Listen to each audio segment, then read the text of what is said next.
It's funny how betrayal often wears the face you trust the most. For 28 years, my life had been built on the illusion of loyalty, stitched together by the hands of family and friends I would have trusted with my life. My name is Emma Sinclair, and if you had asked me a year ago, I would have said my world was perfect. At 28, I had a stable career in publishing, nothing glamorous, but steady. I lived in a cozy townhouse, gifted to me by my parents when I graduated college, nestled in a sleepy cul-de-sac where everyone knew each other by name. Most importantly, I had Ben, my childhood best friend, my boyfriend of 7 years, the man I thought I would marry. We had the kind of relationship that drew envious glances at dinner parties, laughter-filled evenings, shared dreams of the future, whispered promises in the dark. And then there was Lily, my best friend since middle school. We were inseparable. The kind of friendship that survived college dorm rooms, bad breakups, and cross-country moves. Lily and Ben were close, too. Naturally, she was practically family. I never thought twice about the long conversations they had when I wasn't around. The lingering glances, the inside jokes I wasn't a part of, because betrayal doesn't announce itself. It tiptoes in quietly, cloaked in the familiar. The first crack in my perfect illusion came on an ordinate Thursday. I had stayed late at the office, caught in a whirlwind of deadlines and last-minute revisions. Ben had texted earlier, saying he would be working late, too. Lily was supposed to be out of town visiting her sister, so when I pulled into my driveway and saw Ben's car parked at the curb, I was surprised. When I noticed another car, Lily's car, tucked discreetly around the corner, confusion gave way to a sickening sense of dread. Still, denial is a powerful thing. Maybe they were planning a surprise for me, an early birthday gift, an intervention for my obsession with bad reality TV. I laughed softly to myself, grasping at straws as I pushed open the front door. The house was dark, save for the soft glow spilling from the living room. I called out, but no one answered. I followed the light, and there they were, Ben and Lily. Not talking, not planning a surprise, wrapped around each other, oblivious to the world, oblivious to me. The sound that escaped my throat wasn't a scream, it was worse. It was a broken, wounded thing. A sound I didn't recognize. They sprang apart, faces blanching as they saw me. Ben opened his mouth to speak, but no words came. Lily's eyes filled with tears. I turned and fled, my heart pounding, my world tilting sideways. I don't remember driving. I don't remember parking. I only remember the crushing weight of realization as I sat in my car, gasping for breath. Everything I thought I knew, everything I trusted was a lie. In one moment, my perfect life had been reduced to rubble. I wanted to call someone, my mother, my sister, but the shame was too raw, too suffocating. How do you tell the world that the two people you loved most had destroyed you? How do you admit that you never saw it coming? The answer was simple. You don't. You bury it deep, beneath forced smiles and hollow reassurances. I'm fine. It's fine. Everything's fine. But beneath their smiles, betrayal festered. And beneath mine, something else began to grow. Something dark, something sharp. Not hatred, not revenge. Something far more dangerous. Resolve. Because if they thought they had broken me, they were wrong. The perfect illusion was shattered, but from the shards, I would build something they could never destroy. The next morning, the sun rose like any other, but everything in my world had changed. I hadn't slept. The hours ticked by as I sat in my car, replaying the scene over and over, hoping it would somehow make sense if I just rewound enough times. It never did. I finally forced myself out of the car and into my house. It felt foreign, now a museum of memories tainted by betrayal. The smell of Ben's cologne still lingered in the hallway. A framed photo of the three of us, Ben, and Lilia smiling under a summer sky, mocked me from the console table. I couldn't bear it. With shaking hands, I tore the photo from the frame and ripped it into pieces, each shred falling to the floor like confetti at a funeral. It was only the beginning. By midday, I had packed up every trace of Ben, his shirts, his shoes, the coffee mug he insisted on using every morning, all of it stuffed into boxers and left by the door. When I found a spare key on the kitchen counter, I didn't hesitate. I dropped it in a padded envelope, scrawled his name across the front, and set it on top of the boxers. He wouldn't find a note. Not a single word. Some betrayals don't deserve explanations. Lily didn't get one either. I blocked their numbers, deleted our shared playlists, removed every photo of them from my social media. I erased them. Or tried to. The thing about betrayal is that it leaves more than memories.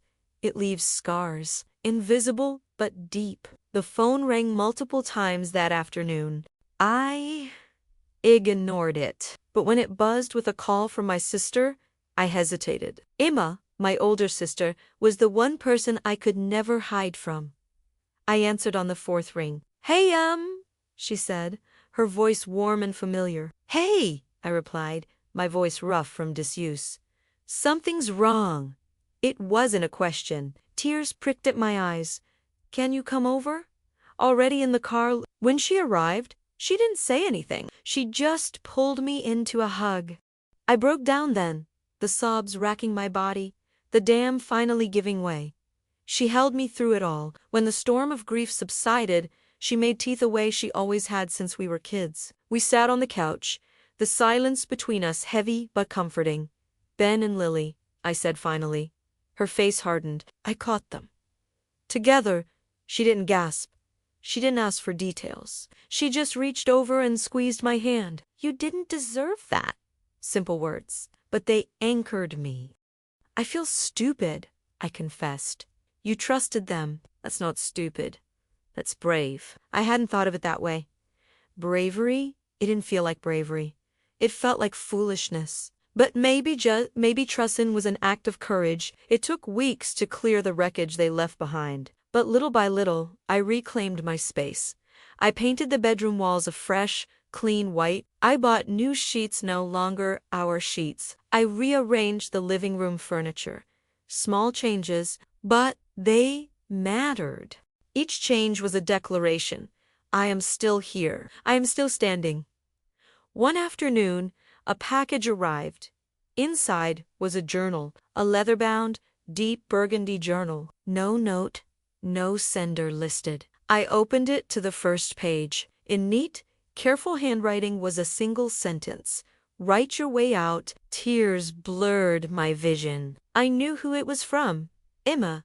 She had always believed in the power of words. And now, so would I that night. I sat by the window, journal in my lap, pen poised. I wrote about the betrayal, about the heartbreak, about the rage and the sorrow and the bone-deep loneliness. The words spilled out, raw and unfiltered. It wasn't pretty, but it was real. And with each word, I stitched a little piece of myself back together. This wasn't just about surviving. It was about rebuilding, about healing, about turning the ashes of betrayal into the foundation of something unbreakable. The journal became my lifeline. Each night, after the world quieted and the loneliness grew thick enough to touch, I would sit by the window and pour my soul onto those pages. The betrayal, the anger, the disbelief, I bled it all out, ink soaking the pages like wounds finally allowed to breathe. But something else began to emerge, something unexpected. Dreams, hidden desires I had long buried beneath the weight of loyalty and obligation. Ideas that had once flickered briefly before being extinguished by what-ifs and not nows. One evening, a memory surfaced, a childhood dream of owning a small, independent bookstore, a place where stories and people intertwined, where the scent of old paper and fresh coffee filled the air. It was ridiculous, impractical, impossible. But the thought refused to leave. It haunted me in the best way. Ben and I had often talked about dreams, but his dreams always overshadowed mine. Promotions, bigger paychecks, status, mine had seemed childish next to his ambitions. Now, with the debris of our relationship cleared away, I could see them for what they were. Chains. I had molded my life to fit into his dreams, trimming away pieces of myself until I barely recognized the woman staring back at me. No more. Armed with my journal, a notepad, and a rapidly growing determination, I began to sketch out a plan. A bookstore, not just any bookstore. A sanctuary. A place for the broken and the hopeful. For those, like me, who needed a fresh start. I researched late into the night, losing myself in market analyses, business loans, and rental spaces. Doubt whispered in my ear, but I drowned it out with possibility. One afternoon, while scouring listings, I stumbled upon an abandoned cafe on the edge of town. Peeling paint, dusty windows, a for sale sign faded from the sun.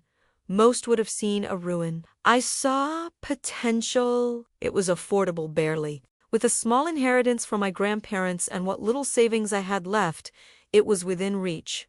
Barely, I showed Emma. She didn't hesitate. "You should do it," she said, eyes shining with a belief I hadn't yet mustered for myself. "It's crazy," I whispered. "Maybe. But sometimes the best things come from crazy." The paperwork was grueling. The renovations even more so. I spent days scraping old wallpaper, sanding floors, painting walls. There were moments I wanted to quit. Moments when the ghosts of betrayal loomed large, whispering that I would fail. But with each coat of paint, each shelf mounted, I silenced them. This was meaning no one could take it from me. On the day the sign went up, ashes and ink, I stood on the sidewalk, heart pounding. Ashes for what was destroyed. Ink for what I would create. As the first customers trickled in, I realized something. Betrayal had not ended my story. It had simply given me a new beginning. And for the first time in months, I smiled. Not the practiced, hollow smile I had worn for so long. A real smile, the kind that grows from somewhere deep and unbreakable. This wasn't the end. This was where the real story began. Ashes and ink quickly became more than a bookstore. It became a refuge for the woman who quietly cried in the poetry aisle, for the teenager who found solace in fantasy novels, for the elderly man who spent afternoons lost in by sipping coffee and soaking up the sunlight that filtered through the wide front windows. And for me, it was healing in tangible form. I poured my heart into the store, curating every shelf, organizing late-night events, hosting open mic nights. The community grew, and so did my sense of self. But not everyone was happy. It started subtly. Whispers when I walked by, lingering stares, a Facebook post from an anonymous account criticizing the bookstore for being a vanity project, rather than a serious business. Petty, I ignored it. Until I couldn't. One evening, as I closed up, I noticed something off. The window, the big, beautiful display window I had painstakingly decorated, had a crack. Tiny, almost invisible, but it hadn't been there that morning. I examined it closely. Deliberate, small enough not to shatter the glass, but just large enough to send a message. I reported it, but there were no cameras outside. No evidence, just a growing sense of unease. The next incident was harder to dismiss. A shipment of books' new releases I had pre-ordered months in advance arrived, vandalized, covers slashed, pages ripped. I sat on the floor of the stockroom, surrounded by ruined dreams, and fought back tears. Someone wanted me to fail. Badly. Emma insisted I install security cameras. I did. But it didn't stop the attacks. A week later, I arrived to find graffiti sprayed across the front door. Fake. 3 bold, dripping letters. The cameras caught nothing. Whoever it was, they were careful. Professional. I started to withdraw. Stopped hosting events. Stopped laughing as icily. Stopped trusting. The betrayal I thought I had buried resurfaced, fresh and sharp. Ben? Lily? Their faces haunted me, superimposed on every shadow, every whisper. One night, unable to sleep, I opened my laptop and typed their names into the search bar. Ben and Lily. Together. Public now. Engagement photos. Smiling. Radiant. As if they hadn't shattered my world and walked away without a second glance. Rage bubbled up. Thick and bitter. But then something else. Clarity. They had moved on. But I was still here. Still standing. Still fighting. The attacks on the bookstore, they weren't about Ben and Lily. They were about control. Someone, somewhere, couldn't stand to see me succeed, and that someone wasn't going to stop unless I made them. The next morning, I made a decision. I called a local security company and upgraded the entire system. New cameras, motion detectors, floodlights. I reinforced the windows and changed the locks. But more importantly, I changed me. I reopened the event calendar. I started planning a charity fundraiser, a big one. Ashes and Ink wasn't going down without a fight, and neither was I. The fundraiser night arrived, and the store was packed. Laughter, music, hope. For the first time in weeks, I felt it too. And then the lights flickered. Once, twice, and went out. A collective gasp. Darkness. Then, the emergency lights kicked in dim, flickering. I made my way to the back door, heart hammering. It was ajar. I stepped outside. A figure bolted from the alley, too fast, too dark, but as they ran, something fell from their pocket. A bracelet. Simple. Silver. I picked it up, familiar. My fingers trembling. Etched into the metal were two initials, L.R. Lily Reynolds. The bracelet dangled from my hand, catching the faint glow of the emergency lights. L.R. Lily Reynolds. I stood there, frozen, heart hammering so loudly it drowned out every sound around me. It couldn't be not Lily. But deep down, some part of me wasn't surprised. The betrayal hadn't ended with Ben. It had festered, grown bitter roots. Still, proof was proof. I tucked the bracelet into my pocket, steeling myself. The next morning, under the cold, disapproving glare of dawn, I made a decision. It was time to confront her. No more hiding. No more wondering. I needed answers. I found her eyes. Social media painted the perfect picture: brunches, spa days, smiling selfies with Ben. A location tag placed her at a trendy cafe not far from Ashes and Ink. I walked in, the bell over the door jingling softly. She sat at a table by the window, radiant and carefree, flipping through her phone. I almost turned around. Almost, but then she looked up. Our eyes met. Her smile faltered. I crossed the room, every step steady. When I reached her table, I didn't bother with pleasantries.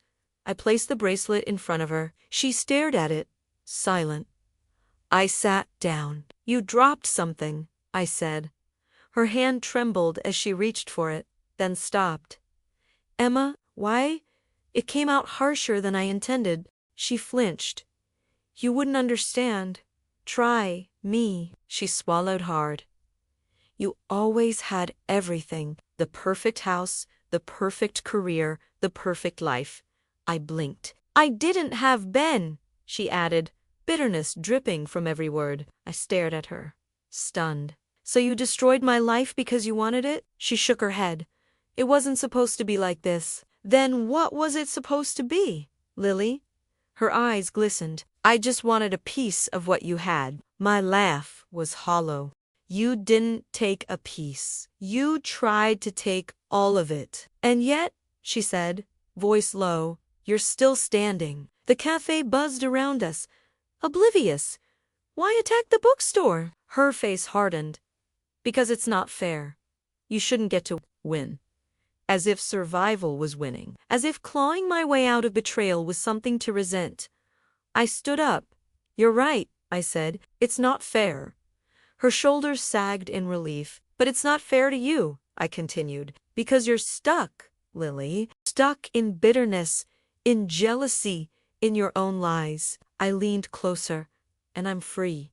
Her face crumpled. I turned and walked away. The confrontation hadn't erased the betrayal. It hadn't healed the wounds, but it had given me closure. As I stepped back into the sunlight, I realized something profound. The worst betrayals don't break you.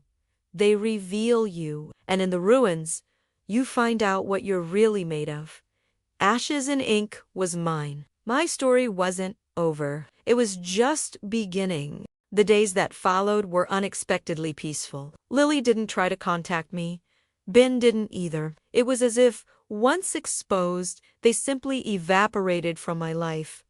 Ashes and Ink flourished. Word spread about the fundraiser's success, and soon the store became a hub for local artists, writers, and dreamers. But more than that, it became a symbol of starting over, of resilience. I watched customers find comfort among the shelves, saw friendships blossom between strangers during our events, and felt something I hadn't in a long time: pride. It wasn't long before a journalist from a regional magazine reached out. She wanted to do a feature on Ashes and Ink, a story of triumph after betrayal, she pitched. I hesitated. Reliving the past publicly was not what I had envisioned. But then I thought of all the people who had walked through my door looking for more than just books. Looking for hope. Maybe my story could help them, too. The article ran the following month. From betrayal to books, how one woman turned heartbreak into a sanctuary. The response was overwhelming. Letters, emails, messages poured in. People shared their own stories of loss and recovery. And with each story, I felt less alone. One evening, after a particularly busy day, I sat behind the counter, sipping tea and reading through the messages. A familiar voice startled me. Emma. I looked up.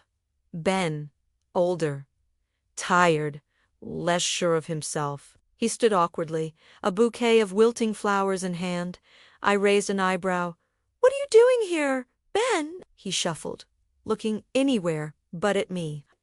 "I read the article. I just wanted to say, I'm sorry." I stared at him, emotionless. Not just for what happened, he rushed on, but for everything, for taking you for granted. He trailed off. I let the silence stretch. He looked at the flowers, then back at me. "You look happy," he said finally. "I am." Another silence. He cleared his throat. "I just wanted you to know that." I nodded. "Thank you." He hesitated, as if expecting more. There was nothing more. Ben had been a chapter in my story. Not the whole book. He nodded, defeated, and turned to leave. I watched him go, the door jingling softly behind him. No anger, no sadness, just peace. I turned back to the counter, to the messages, to the life I had built, and smiled. Ben had been right about one thing. I was happy. Not because of him, not because of anyone else, because of me, because I had taken the ashes of betrayal and built something beautiful. Because I had discovered that beneath their smiles, their lies, their betrayal was something far stronger. Me. A week later, as I was locking up Ashes and Ink, a man in a tailored suit approached. "Emma Sinclair," I nodded cautiously. "My name is Jonathan Wells. I'm with Publishing." Marlowe Publishing, one of the biggest publishing houses in the country. I tightened my grip on my keys. "Can I help you?" He smiled. "Actually, I think I can help you." He handed me a business card. "We read your story. We loved it. We think it could be more." I blinked. More. A book. A memoir. Your story of betrayal, resilience, and triumph. It's exactly what people need right now. I stared at him, speechless. "We're prepared to offer you a book deal." The world tilted slightly. A book deal. Me. Jonathan handed me a folder. "Think about it. Call me if you're interested." He turned and disappeared into the night, leaving me standing there, stunned. Back inside, I sat at the counter, the folder heavy in my hands. A book. My story. It was terrifying. It was exhilarating. I flipped open the folder. The terms were generous. A sizable advance, full creative control, support for promotion and events. It felt surreal. I thought of the journal Emma had given me, the first words I'd written in the aftermath of the betrayal. Write your way out. Maybe it was time. The next morning, I called Jonathan. "I'm in," I said. The following months were a whirlwind. I wrote feverishly, pouring every emotion, every wound, every triumph onto the page. It was painful. It was healing.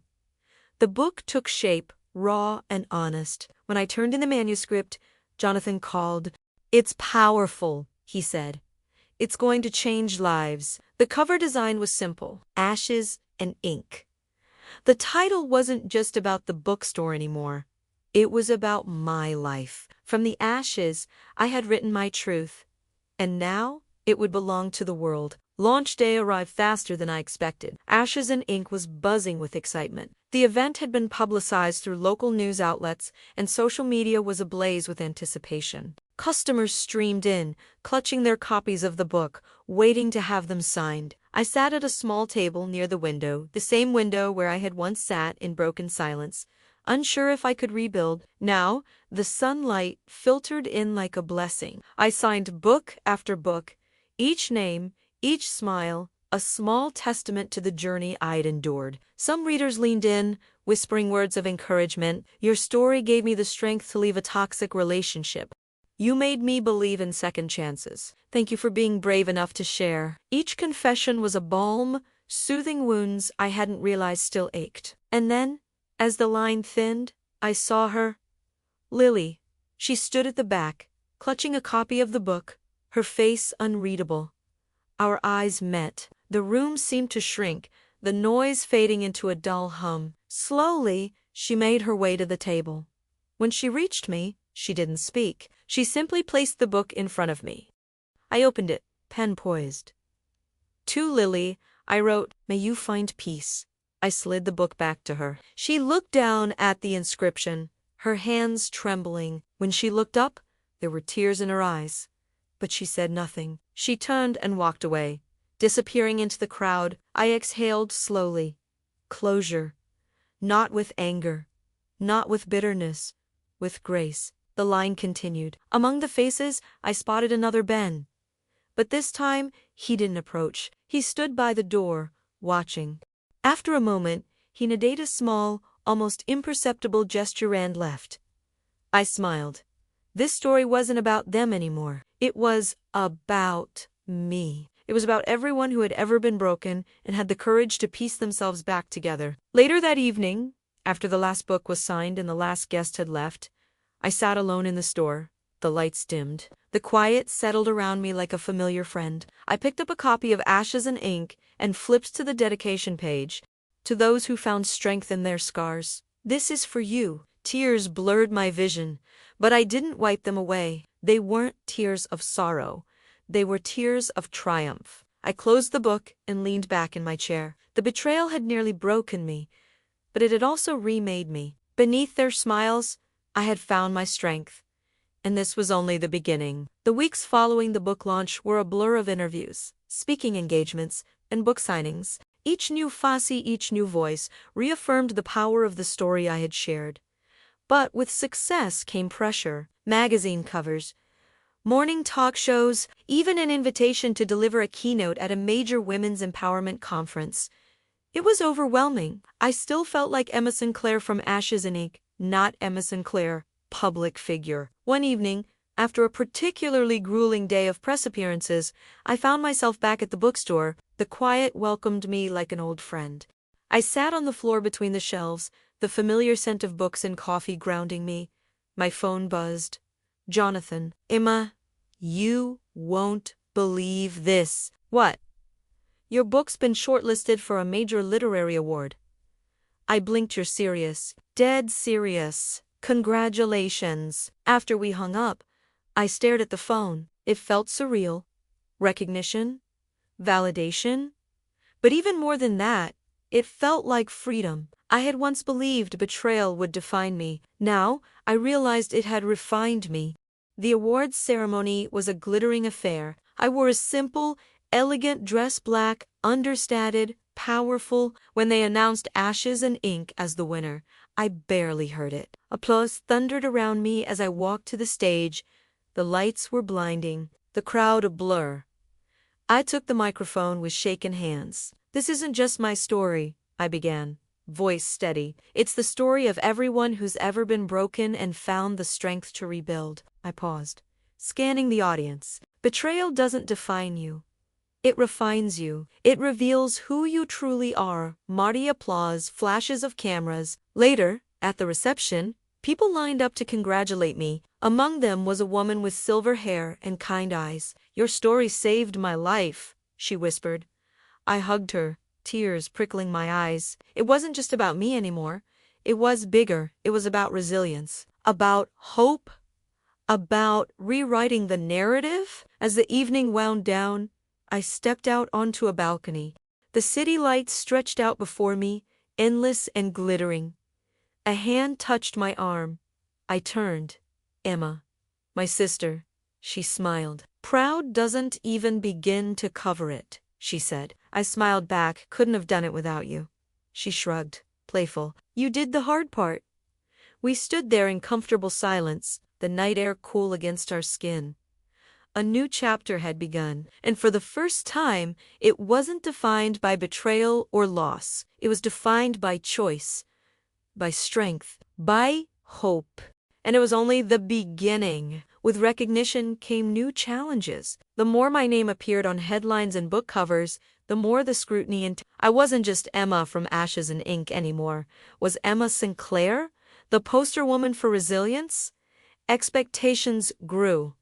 So did the pressure. I was invited to exclusive Circles networking events, galas, private clubs, where success was currency and stories were leverage. Among the glitter and champagne smiles, I often felt out of place. It was at one of these events, a polished gathering at a grand hotel, that I met someone who would change the course of everything. His name was Adrian Cole, charismatic, brilliant, an editor from one of the most prestigious publishing houses in New York. I've been following your rise, he said, swirling wine in his glass.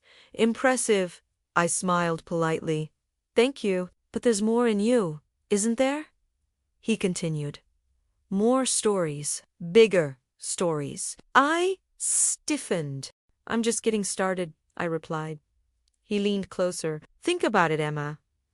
A second book, not just a memoir, a manifesto, a guide. Turn your story into a movement. A movement. The idea was intoxicating, but it also scared me. I had just found my footing. Could I really become more? The next few weeks were a whirlwind. Adrian sent proposals, mapped out strategies, arranged meetings. Everywhere I turned, there he was, pushing, encouraging, challenging. You can change the narrative, he said. You can be more than a story. You can be a legacy. The word echoed in my mind. But with Adrian's influence came sacrifices, more time away from Ashes and Ink.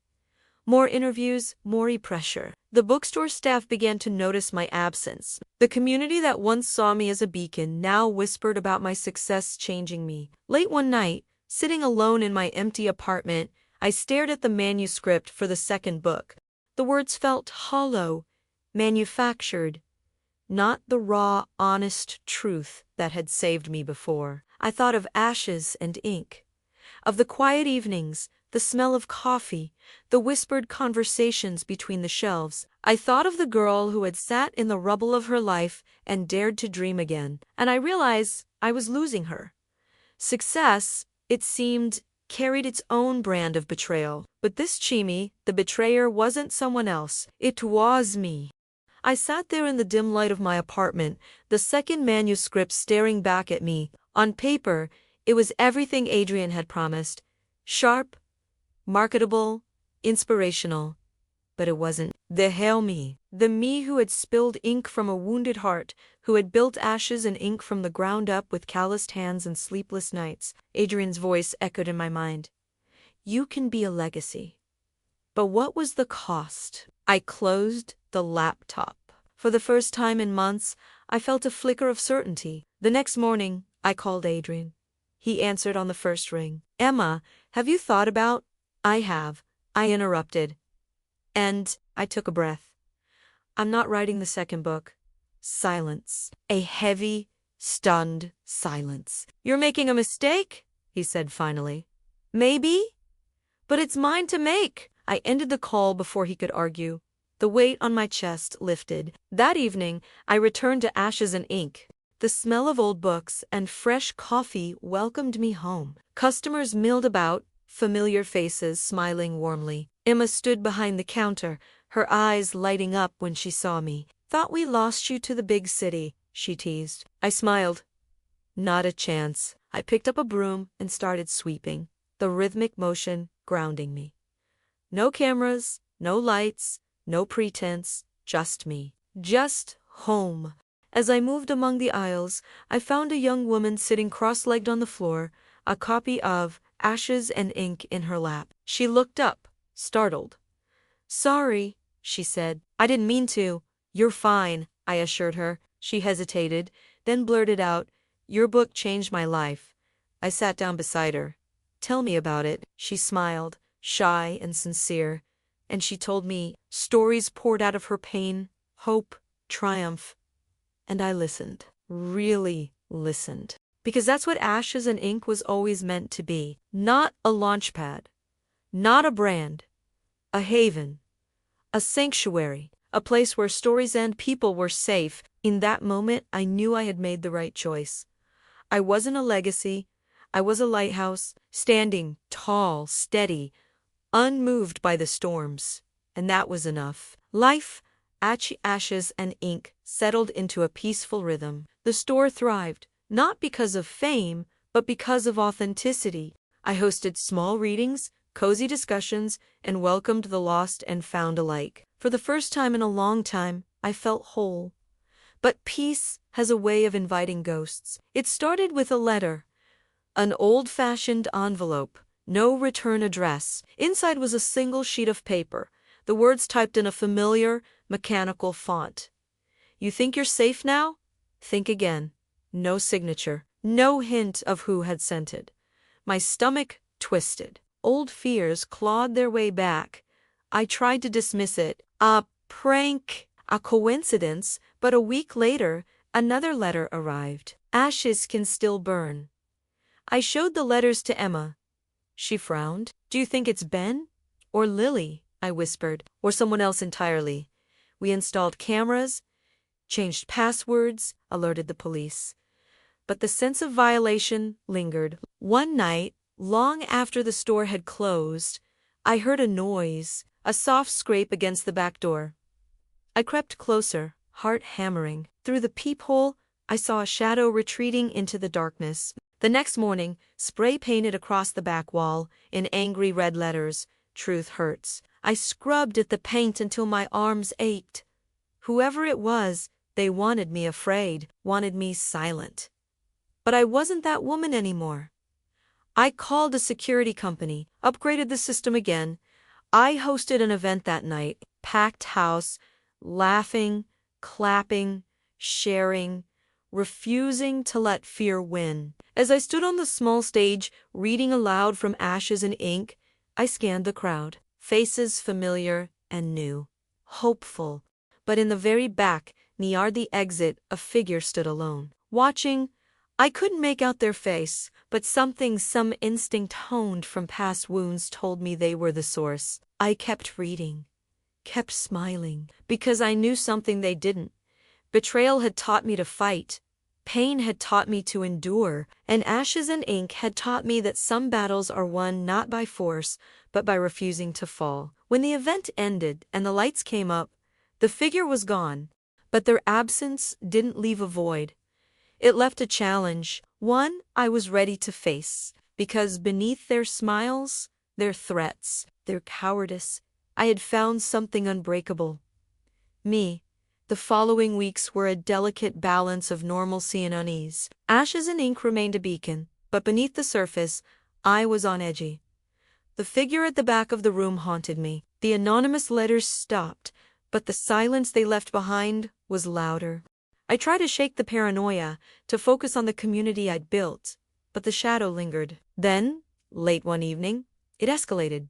The store's front window shattered. I arrived minutes later, summoned by the alarm. Glass sparkled like malevolent stars under the streetlights. Spray-painted across the counter was a single word, "liar." Police arrived, dusted for prints, but found nothing substantial. "Probably just a random act," one officer said. But I knew better. This was personal. The next day, the media caught wind of the incident. Headlines swirled. "Author targeted by unknown assailant." Jonathan called. "Maybe you should reconsider that second book," he urged. "Strike while the iron's hot." I hung up without answering. This wasn't a marketing opportunity. It was war. But not the kind fought with fists or lawsuits. It was psychological, a war of endurance.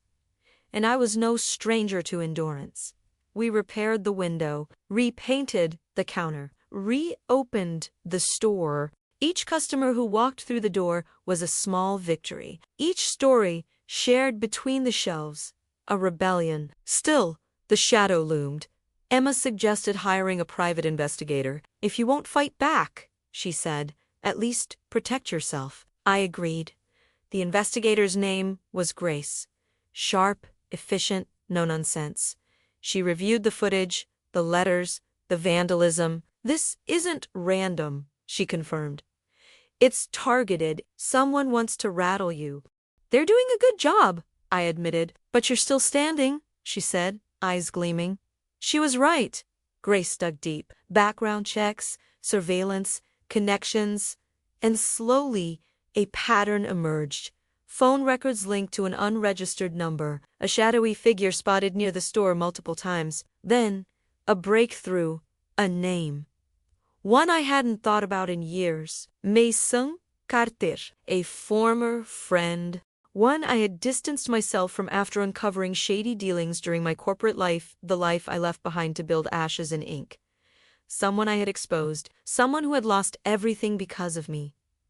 Grace showed me a photo. Mason, older, harder, but unmistakable. "Why now?" I asked. Grace shrugged. "Revenge is patient." I sat back, heart pounding. It wasn't about Ben or Lily. It was an old wound, festering quietly, waiting. Grace leaned forward. "He thinks fear will make you run." I looked around Ashes and Ink, the walls that had witnessed my worst days and my best victories. "He's wrong," I said. She smiled. "Good. Because we're just getting started." The revelation of Mason Carter's involvement shifted everything. Grace and I moved cautiously, alert to every creak of the floorboards, every flicker of movement outside Ashes and Ink. But caution wasn't fear. Caution was strategy. "We need proof," Grace said. "Concrete evidence. How do we get that?" "We give him what he wants." My stomach twisted. "You want me to bait him?" Grace nodded. "He wants you scared, visible, vulnerable. We make you all three on your terms." It was risky. It was terrifying. It was necessary. We planned a public event signing for the paperback release of Ashes and Ink. Flyers went out. Announcements were made. Security was discreet but thorough. On the night of the event, the bookstore was packed. Friends, customers, and Grace, unseen but ever present. I sat at my usual table, pen in hand, heart racing. Every so often, I glanced toward the door. Waiting, the evening wore on. Books were signed, photos were taken, smiles were exchanged, and then a shadow in the doorway. Mason, older, colder, eyes like ice. He stood there, surveying the room. Grace slipped in behind him, a quiet specter. I forced myself to smile, to stay calm. He approached, weaving through the crowd. When he reached me, he placed a copy of my book on the table. "Congratulations," he said, voice smooth but brittle. "Thank you," I replied evenly. "Quite the empire you've built." "Not an empire. A sanctuary." His smile didn't reach his eyes. Still, impressive. I signed his book. "To Mason," I wrote, "may you find peace." He glanced at the inscription, jaw tightening. "Is that what you've found?" "Yes," I said, "and you should try it." For a moment, silence stretched between us, taut as a wire. Then Grace stepped forward, badge flashing. "Mason Carter, you're under arrest for harassment, stalking, and vandalism." His facade cracked. "You set me up." "No," I said, voice calm. "You did that yourself." As Grace cuffed him, the bookstore erupted in whispers.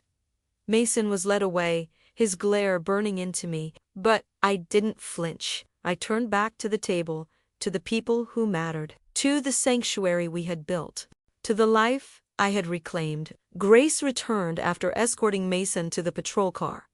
"It's over," she said. I shook my head. "No?" She raised an eyebrow. I smiled.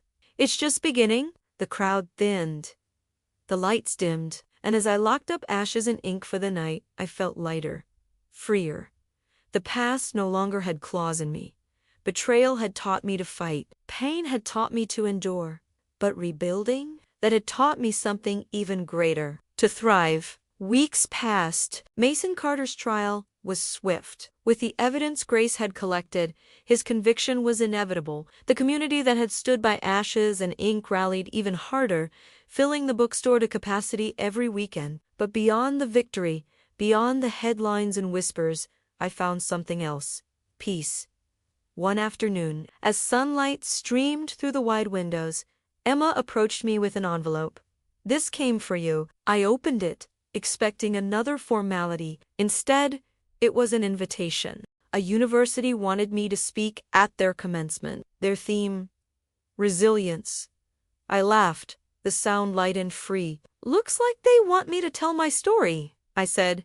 Emma grinned. "You've gotten good at that." Standing before the graduating class weeks later, I looked out over a sea of expectant faces. I told them about betrayal, about loss, but mostly about rebuilding, about choosing to live fully even after the worst. As I spoke, I saw familiar faces in the audience bin, now married and supportive. Lily Safter, changed. Even Grace, arms crossed, smiling, and among them a young woman with wide, hopeful eyes, clutching a copy of Ashes and Ink. I smiled. "Your past may shape you," I told them, "but it doesn't define you. What defines you is what you do after thunderous applause." When the ceremony ended, the young woman approached. "You don't know me," she said, "but your story saved my life." I hugged her, tears stinging my eyes. Maybe that was the point all along.